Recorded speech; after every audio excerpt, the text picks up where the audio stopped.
我最近打算重启一下2.75年前那个挑战，就是千层蛋糕到底能不能做成1000层。根据我们当年的计算，2天1宿是完全有可能干出来的，但是难度就在于2天1宿也是完成这个事儿的最大时间限度。也就是说，不管干到多晚，第一天我们必须得摊出1千张饼来，这是团长下的死命令。我的这个强度实在是太死亡了，那干到后半夜的时候人都木了。我当时是抬头看了一眼凌晨3点的钟表，又低头看了首流水线上的老嫂。当时我就一个感觉啊，我说回来了，全都回来了。等打奶油抹蛋糕的时候，我们同步开了3组生产线，这已经是我们厂子能开出的最大效率，但是依然是杯水车薪，3小时才抹了100多层。好在呀，当时开了会儿直播，我有个干黄4个甜品店的朋友看着了，他就给我发了个私信，他说你们要是心不脏的话，其实可以试试用手抹。后来我们戴手套试了一下，他这办法确实挺好用，那抹的是又快又匀，快到我这一桶奶油还没打发呢，上一桶就已经抹完了。而且这个方法完全可以说是神之一笔，真的，要是没有它呀，我弟那俩眼珠子今天肯定是因为抹蛋糕扔这儿了。抹完了1000层之后，我们遇到的问题就是怎么把这几个碟摞起来。当时想了很多办法，最后还是感觉用手稳一点。前面摞300层的时候一直很顺利，但是摞到第500层的时候它就开始栽歪了。然后我们用筷子矫正了一下，摞到600层的时候依然很稳固，但是到第800层的时候天彻底塌了，就是它已经没法保持平衡了，而且由于太重了，下面的都有被挤碎的了。最后200层摞的时候就纯靠人把着了，甚至感觉一喘气就要塌。后来量了一下，一共是75厘米高，其实正常应该是在90到100厘米之间。这蛋糕切开还是挺好看的，那比较遗憾的是它没有完整切面，只有分段切面。做完这个蛋糕那天正好赶上我过生日，他妈搂个这么大个蛋糕吃，这生日过得可实在是太精彩了。你吹你妈呀！我最近收着一份超大的快递，是我一个卖海鲜的朋友在听说我爱吃虾干之后给我寄了200斤活虾。我收着快递的时候都懵了，我寻思从来也没见过谁给人送吃的直接送原材料的呀。那我心说这不只是活虾呀，这不他妈纯是我活爹吗？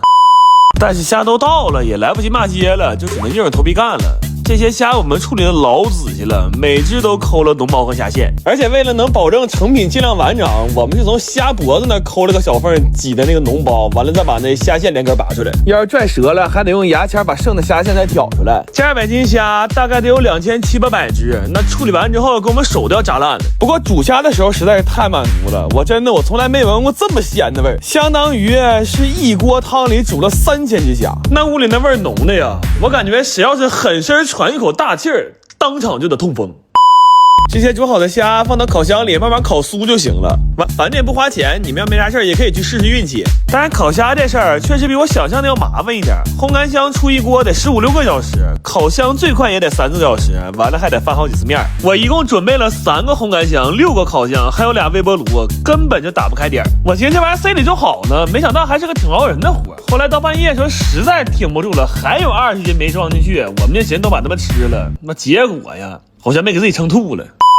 这些虾整整烤了1天1宿，到最后200斤虾就烤出了40斤虾干，这个缩水率我觉得还是挺夸张的。但是烤完了真的跟那些卖300多一斤的虾干是一样的，就外皮都烤酥了，一咬就成渣。虾肉是那种像比较干的鱿鱼丝似的口感，就越嚼越有滋味，完了还能吃出来虾的鲜甜。除了原味呢，我们还做了点椒盐和香辣的，我感觉哪味都挺好吃。也正是因为这虾干给我吃嗨了，我现在觉得其实有一个乱寄原材料的朋友也没什么不好的。虽然我每次去他家买海鲜，他多少都得差我点秤。我最近有点手痒痒了，正好这2天狗骚二在家收拾冰箱的时候翻出来100斤牛肉，完有哥们给拿点榛蘑，我打算做点牛肉榛蘑辣酱来把这些东西都消耗了。但是这么长时间没干，对行情确实不了解了。这今年辣椒也不知道怎么的了，又贵又买不着。正常来说辣椒最少也得是1:1，但我们买了2个市场，一共才买了60斤。后来就为了凑这100来斤辣椒，我们都开始上附近的饭店去赊去了。我真是我天，我心说我什么时候打过这么不富裕的仗啊！做这酱切肉捅辣椒倒是不累，不过处理这榛蘑倒是上了点强度。这20斤干榛蘑泡完了，整整放满了一浴缸啊！这些玩意儿我们得挨个剪根儿，然后再反复的洗，最后都得剁碎了。干完之后，我都觉得收拾蘑菇可能会比吃蘑菇更早见太奶。这3大件处理好了之后，我们就开始备辅料了。但是这些东西比我预想的多太多了，过于无奈，我们只能去找当年那口1.4米的大铁锅了。但是这锅拿出来那一刻，我感觉天塌了。这锅自从我们去年炒完火饮料到现在就再也没用过，那上面生的锈比砖都厚，刷它都快赶上考古了。那后来都用上角磨机了。就这场面，我到时候想发条视频了。正好快冬天了，文案我都想好了，我就写你快看呢，张万森，妈下帖了。用这大锅炒酱可实在有点费力呀，因为炒酱的逻辑是沾一点糊一片毁一锅，然后这里的固形物又特别多。后来我们几个轮番在炒了4个小时，到后期快出的时候，我跟潘子一人一把铁锹都在锅里画上太极了。不过这酱炒完了还是挺欣慰的，它是肉多油少，吃起来刚刚香，而且加的那些榛蘑到最后也特别提鲜味。就这个酱啊，要是平常在家拌个面条或者夹个热馒头，你就来吧，都容易给那后脑勺香翻翻了。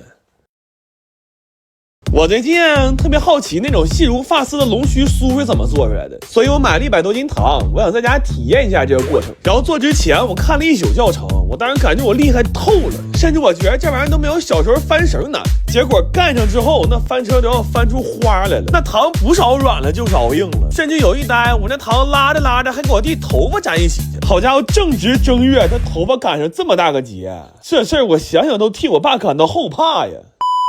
后来在做的过程里，我们一直在失败，甚至一度熬糖的速度都赶不上我们失败的速度了。关键这玩意儿它没法通过结果倒推过程，就是失败了之后我们不知道因为什么而失败的。换句话说，就是我们知道错了，但不知道错哪儿了。后来我去问了问我姑，我记得他2年前就做成过，他在一些细节上帮我们进行了校正，同时让我明白了很重要的一环是拉糖时候的温度。这个温度虽然没有具体数值，但是可以通过一些行为给它具象化，就是拉糖的时候只要它足够把手烫得通红，那这事儿基本就成一半了。然后随着越来越成型，我们就打算去挑战超大份的了。做它这大号龙须酥拉起来可比小号难多了，很多环节都是亮面产生了质变。而且我发现多人一起拉糖考验的其实不是默契，而是情感。那干的时候我仨都快毕业了，我当时就觉得有些老话说的还是有道理的，这3个和尚凑一起呀，他果真是没水喝呀。后来我们在长达30多个小时的失败里边，终于找到了一些技巧。这回拉完之后，那龙须酥真是要比头发丝还细了。然后为了好吃，我们还加了点坚果碎，这吃着跟小时候在街边买的简直一模一样。不过想想也挺神奇，平时我都是看人在夜市拉，从来没想过这玩意儿居然自己在家也能拉。后来其实我又尝试了很多次，我试图能找到一些可以量化的标准，但是成功的概率非常低。所以最后我总结为，只要不是老师傅干这个，那想成功的办法只有一个，就是撞大运。而且这个东西吧，其实不太适合在家做。我们做完了之后，那屋里跟喷过灭火器似的。完了晚上洗澡的时候，居然还洗出一身欠来，你说这你受得了吗？这个。我最近听说尔滨为了招待企业，快把松花江上的娱乐项目铺满了。我在这附近生活了快30年了，从来没见过这样的盛况。今天的目标只有一个，就是勇闯松花江。哎，这底有个桶，这看着热闹，咱上这去玩去啊！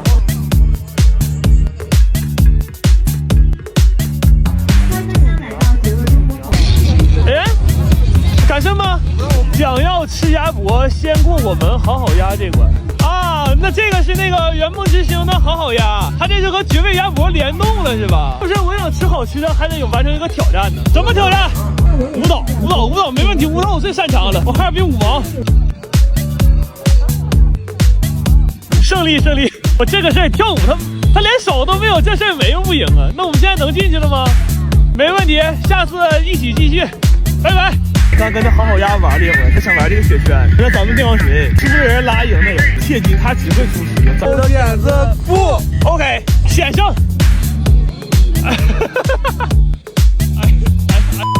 咱开个组队，谁要是输的话，谁就上雪地里去做10个俯卧撑。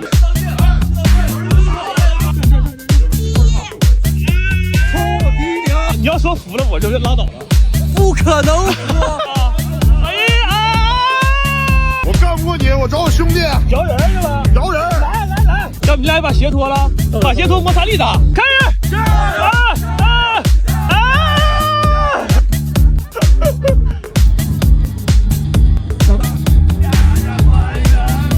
哎呀，玩的好饿呀，去找点吃的去吧。小哥，给我来桶鸭脖呗，免费的，不要免费的，谢谢。到点了，打红包了，人人都有红包，人人都有鸭脖。哇！你抢几个？我抢4个，我抢1打。哎呦，发了！我最近希望大家越来越好。好了，天黑了，玩不动了，大家下播了。我觉得现在的尔滨就是一个巨大的合家欢场所，圆梦这次的合作也让我们几个体验了一回在一起玩的乐趣。被推下去了，没有，他那个墙给推下来。今天也要元气满满呀！干杯！谁给我鸭脖拿走了？